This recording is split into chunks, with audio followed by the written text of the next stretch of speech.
What Roman emperors ate. Roman emperors were famous for their lavish banquets. They had their share of exotic meats. Dormice were farmed for food. They were served stuffed with pork and sprinkled with honey. Hare, wild boar, and snails were also on the menu.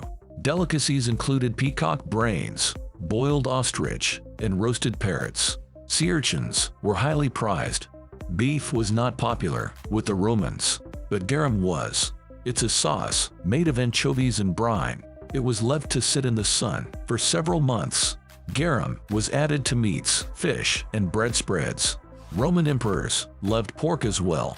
Pork was used to make grilled sausages. Animals, fruits, and vegetables came from private farms. Wine was mixed with honey and water.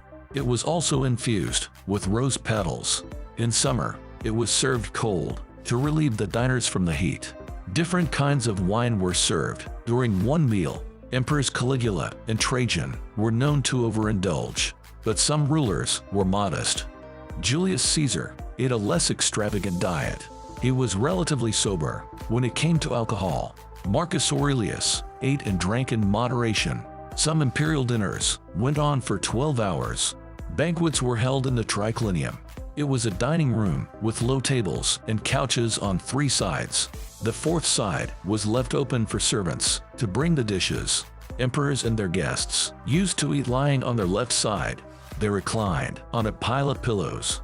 There were no forks. Food was eaten with hands, so the diners had to wash their hands frequently during the meal. The banquets were more than social meals. They were a crucial power tool too. Banquets were a way to network, reward friends, and scare enemies. Sometimes guests suddenly died after a banquet. Emperor Elagabalus once built a banquet hall with a false ceiling. During the meal, the ceiling tilted open.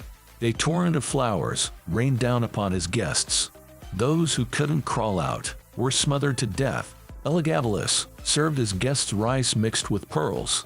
He could demand meals all in blue or green color. For the blue dinner, fish had to be cooked in blue sauce. Emperor Nero built a circular banqueting hall. It revolved slowly, providing different views of the gardens. Emperor Domitian had his hall painted black. The food was also dyed black. Each guest was seated beside a gravestone with his name. Domitian would talk about slaughter all through the meal. His guests spent the night expecting execution. In the morning, the gravestones were given to them as gifts. They were made of solid silver. This banquet was a part of the memento mori tradition. It reminded the guests that death is always near. With the expansion of the empire, the spice route was established. It made Roman dishes more peculiar. Pepper, cinnamon, cloves, and ginger were brought from the east. Food combinations became extravagant. Romans liked sweet tastes mixed with spicy or salty. Ordinary Romans ate bread, porridge, millet, and vegetables. Bread was made from spelt, corn, and emmer. They could rarely afford meat or fish, but they ate date and honey. Street vendors sold olives for a quick midday snack. Soldiers were fed lentils, chickpeas, dry vegetables, and cheese.